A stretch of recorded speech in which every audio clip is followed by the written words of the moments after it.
मंत्री जी, प्लीज इस प्लेन को रोकिए, ये उड़ान भरते ही क्रैश हो जाएगा।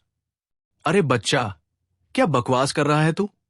नहीं मंत्री जी, मैं सच कह रहा हूं। इस प्लेन का एक इंजन खराब है। अगर अभी नहीं रोका गया तो सभी यात्री मारे जाएंगे। जरा चेक करो। कहीं ये बच्चा सही तो नहीं कह रहा। लेकिन किसी ने उस 11 साल के बच्चे की बात नहीं सुनी। उस बच्चे का नाम था अर्जुन, एक कचरा बीनने वाला, जिसकी आवाज में डर नहीं बल्कि भरोसा था। जब एक गरीब बच्चा एयरपोर्ट पर चिल्ला चिल्लाकर मंत्रियों, वीआईपी लोगों और करीब 300 यात्रियों की जान बचाने की कोशिश कर रहा था, तब उसे सिर्फ एक पागल बच्चा समझकर नजरअंदाज कर दिया गया। लेकिन कुछ ही देर बाद जब सच्चाई सामने आई तो पूरा देश हैरान रह गया। सुबह के 6 बजे थे। राजधानी का इंटरनेशनल एयरपोर्ट हमेशा की तरह लोगों से भरा हुआ था। कोई अपनों को छोड़ने आया था तो कोई मिलने। आज का दिन खास था क्योंकि भारत एक्सप्रेस एयरवेज का नया विमान गरुड़ 350 अपनी पहली इंटरनेशनल उड़ान भरने वाला था। टर्मिनल के बाहर बड़े बड़े पोस्टर लगे थे। भारत का सबसे आधुनिक और सुरक्षित विमान, सुरक्षा हमारी प्राथमिकता, आपकी खुशी हमारा लक्ष्य, सब कुछ चमकदार था। लेकिन इसी चमक के पीछे कूड़े के ढेर के पास खड़ा था 11 साल का अर्जुन। फटे कपड़े, धूल से सना चेहरा और पैरों में घिसी हुई चप्पलें। वो कचरा बीन रहा था, लेकिन उसकी नजरें बार बार रनवे की तरफ जा रही थी। हर बार जब कोई विमान उड़ता या उतरता, अर्जुन रुक जाता और उसकी आवाज ध्यान से सुनता, क्योंकि अर्जुन में एक खास हुनर था। वो सिर्फ आवाज सुनकर बता सकता था कि विमान का इंजन सही है या खराब। ये हुनर उसे अपने पिता से मिला था। हालांकि अर्जुन को यह तक नहीं पता था कि उसके पिता कौन है। 8 साल पहले, जब अर्जुन सिर्फ 3 साल का था, वो इसी एयरपोर्ट पर अपने पिता से बिछड़ गया था। उसके पिता थे कैप्टन विकास मेहता, भारत एक्सप्रेस एयरवेज के चीफ पायलट और चीफ इंजीनियर। उस दिन वे अर्जुन को एयरपोर्ट दिखाने लाए थे। देखो बेटा, उन्होंने अर्जुन को गोद में उठाकर कहा, ये इंजन है, यही विमान का दिल होता है। जब इंजन ठीक चलता है तो इसकी आवाज एक जैसी रहती है, लेकिन जरा सी खराबी आते ही आवाज बदल जाती है। अगर फैन ब्लेड में दरार हो या कोई बोल्ट ढीला हो जाए तो पूरा इंजन फेल हो सकता है।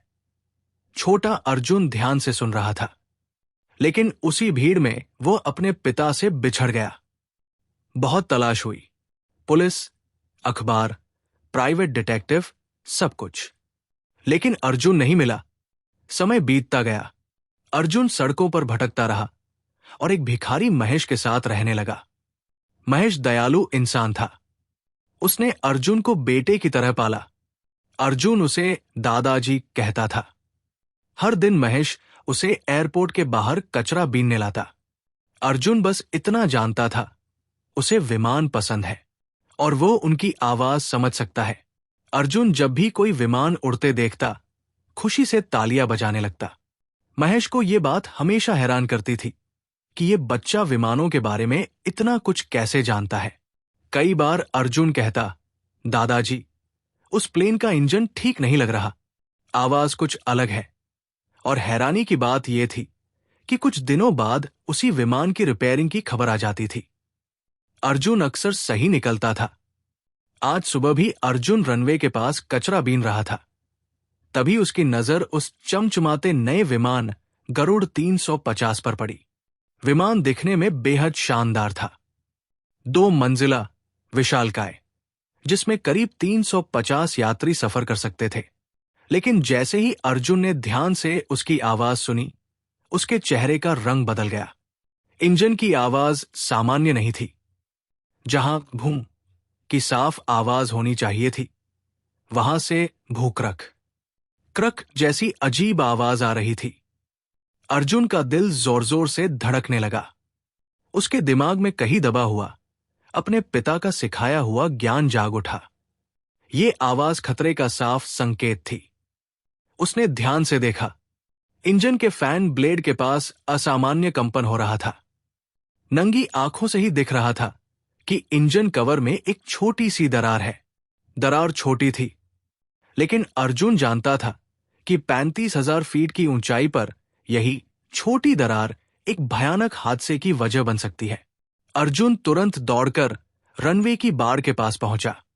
वहां एक सिक्योरिटी गार्ड राम सिन्हा खड़ा था। अंकल, अंकल, अर्जुन ने उसका हाथ पकड़ लिया। उस प्लेन में खराबी है, उसे उड़ने मत दो। राम सिंह ने झटके से अर्जुन को धक्का दे दिया। भाग यहां से, गंदे लड़के, यहां तेरा कोई काम नहीं है। कचरा बीनना है तो चुपचाप बीन। लेकिन अंकल, मैं सच कह रहा हूं। इंजन की आवाज ठीक नहीं है, उसमें दरार है, मैंने खुद देखा है। राम सिंह जोर से हंसा। तू क्या जाने इंजन के बारे में? यहां बड़े बड़े इंजीनियर हैं, सैकड़ों करोड़ का विमान है। तू 11 साल का बच्चा उन्हें सिखाएगा? चल भाग, वरना पुलिस बुला दूंगा। अर्जुन की आंखों में आंसू आ गए। अंकल, प्लीज एक बार चेक तो कर लो।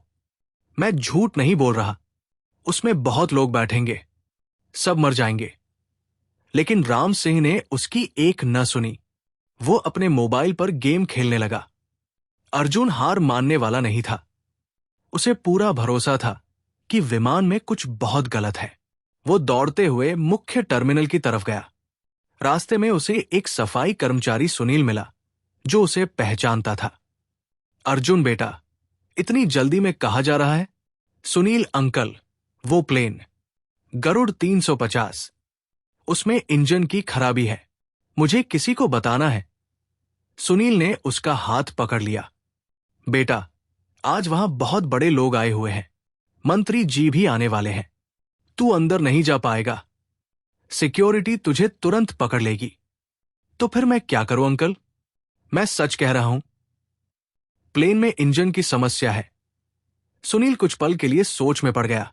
उसे लगा कि शायद बच्चा ज्यादा कल्पना कर रहा है, लेकिन अर्जुन की आंखों में जो डर और सच्चाई थी, वो सुनील साफ देख पा रहा था। ठीक है बेटा, सुनील ने कहा, मैं तुझे चीफ इंजीनियर सुरेश कुमार जी के पास ले चलता हूं। लेकिन वहां जाकर चुपचाप रहना। टर्मिनल के अंदर आज खास रौनक थी। मीडिया, कैमरामैन और बड़े बड़े अधिकारी हर तरफ मौजूद थे। आज सिविल एविएशन मंत्री राजेश कुमार सिंह इस पहली उड़ान का उद्घाटन करने आने वाले थे। सिर्फ मंत्री नहीं, इस फ्लाइट में 15 वीआईपी यात्री भी सफर करने वाले थे, जिनमें शामिल थे 3 राज्य के मुख्यमंत्री, 2 केंद्रीय मंत्री, कई बड़े उद्योगपति और बॉलीवुड के 3 नामी सितारे। ये फ्लाइट दिल्ली से मुंबई के लिए रवाना होने वाली थी। भारत एक्सप्रेस एयरवेज के सीईओ अमित गुप्ता मीडिया को बयान दे रहे थे। ये भारतीय विमानन इतिहास का एक ऐतिहासिक दिन है। आज का दिन ऐतिहासिक है। हमारा नया विमान गरुड़ 350 दुनिया के सबसे सुरक्षित विमानों में गिना जाएगा। इसकी हर जांच पूरी हो चुकी है। ये मेड इन इंडिया की ताकत का बेहतरीन उदाहरण है। कैमरों की फ्लैश लाइट चमक रही थी। रिपोर्टर एक के बाद एक सवाल कर रहे थे। सर, इस विमान की सबसे बड़ी खासियत क्या है? सीईओ ने आत्मविश्वास से कहा, यह विमान पूरी तरह भारतीय तकनीक से बना है। इसके इंजन में अत्याधुनिक सिस्टम है। ये 900 किलोमीटर प्रति घंटे की रफ्तार से उड़ सकता है। और सबसे खास बात, इसमें एआई आधारित सेफ्टी सिस्टम लगा है, जो हर सेकंड विमान की जांच करता रहता है। लेकिन सच्चाई कुछ और थी। इस विमान की तैयारी जल्दबाजी में की गई थी। मंत्री जी के कार्यक्रम के दबाव में कुछ जरूरी जांचें पूरी नहीं हो पाई थी। कंपनी पर भारी प्रेशर था। अगर कार्यक्रम टलता तो करोड़ों रुपए का नुकसान होता। चीफ इंजीनियर सुरेश कुमार को शुरू से ही शंका थी। 25 साल का अनुभव उसे लगातार चेतावनी दे रहा था। उसने सीईओ अमित गुप्ता से कहा था, सर, मेरा मन कह रहा है कि हमें एक दिन और रुकना चाहिए। कुछ टेस्ट बाकी है, खासकर इंजन के फैन ब्लेड की जांच। लेकिन अमित गुप्ता ने साफ मना कर दिया। सुरेश जी, मंत्री जी आ रहे हैं, मीडिया सेटअप हो चुका है, हम करोड़ों खर्च कर चुके हैं, अब कार्यक्रम कैंसिल नहीं हो सकता। आप बेवजह चिंता मत कीजिए, विमान पूरी तरह सुरक्षित है। सुरेश कुमार चुप हो गया। उसे अपनी नौकरी का डर था, लेकिन दिल अब भी बेचैन था। इसी दौरान सुनील अर्जुन को लेकर वहां पहुंचा। सर, यह बच्चा कह रहा है कि प्लेन में कोई खराबी है। सुरेश कुमार ने अर्जुन को देखा। मैला कुचैला, छोटे कद का बच्चा। वो हल्के से हंसा। अरे, ये तो बच्चा है, इसे विमान के बारे में क्या पता होगा? लेकिन अर्जुन आगे बढ़ा। उसकी आंखों में अजीब सी चमक थी। अंकल, मैंने खुद देखा है। गरुड़ 350 के राइट इंजन में फैन ब्लेड के पास दरार है और इंजन से अजीब आवाज आ रही है। सुरेश कुमार चौंक गया। यह बच्चा टेक्निकल शब्द इस्तेमाल कर रहा था। तुम्हें फैन ब्लेड के बारे में कैसे पता? यह सब तुमने कहां सीखा? अर्जुन ने सादगी से कहा, मुझे नहीं पता अंकल, मैं रोज यहां आता हूं, प्लेन देखता हूं, उनकी आवाज सुनता हूं। जब इंजन ठीक होता है तो फूंक की आवाज आती है, लेकिन इसमें क्रक क्रक आवाज है। ये ठीक नहीं है। सुरेश कुमार का दिल तेजी से धड़कने लगा।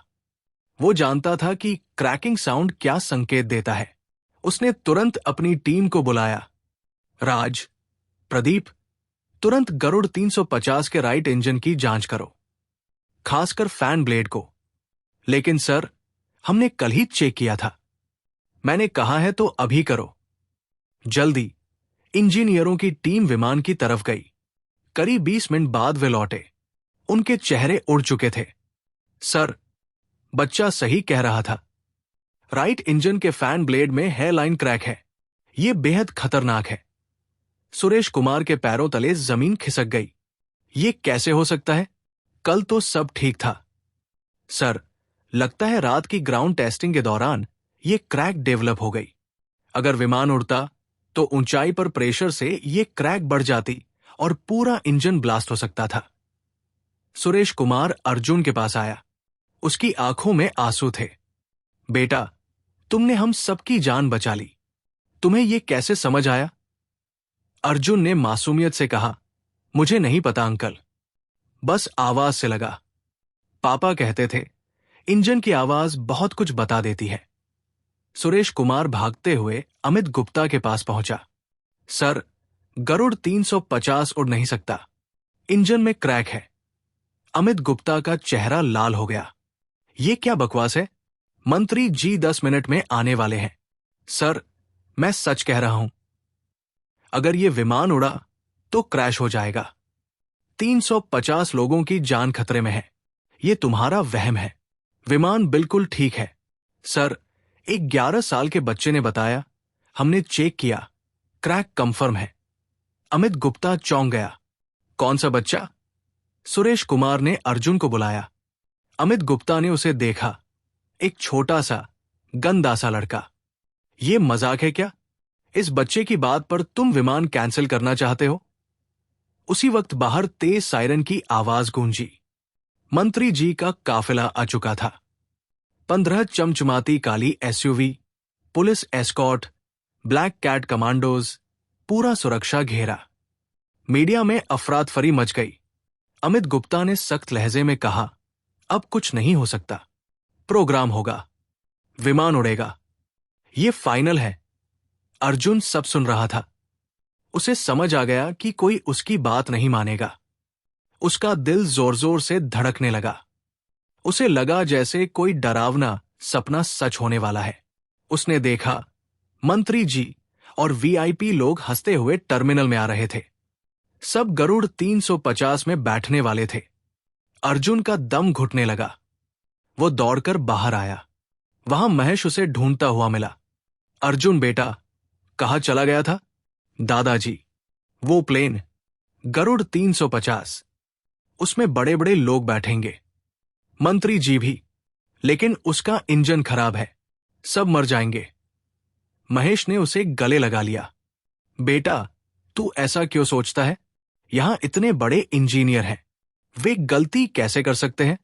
नहीं दादाजी, अर्जुन बोला, मैंने इंजीनियर अंकल को बताया है, उन्होंने चेक भी किया है।